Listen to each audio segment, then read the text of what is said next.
Hello everyone. In this video, I will guide you through how to fix the Steam fatal error on your Windows 11 computer. First, go to your computer and find the Steam folder and open it. Inside this folder, move down the list of files until you see the Steam UI DLL file.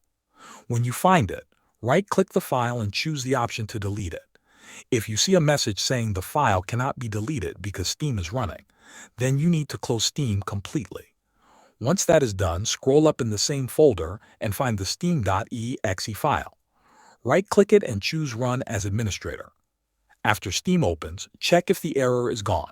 If you still see the issue, there is another setting you can try. Right-click the steam.exe file again and choose Properties. Go to the Compatibility tab. Turn on Run this program in compatibility mode 4 and choose Windows 8 from the list.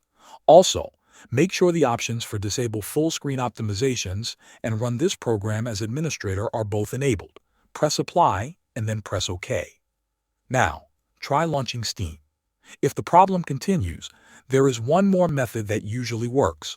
Go to the Start menu and search for Run. Open the Run tool. In the box, type %local app data % and press Enter. A new window will open. Scroll down until you find the Steam folder. When you see it, right-click it and choose Delete. Confirm the action by selecting Continue.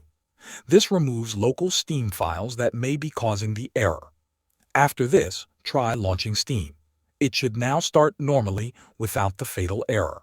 Thanks for watching.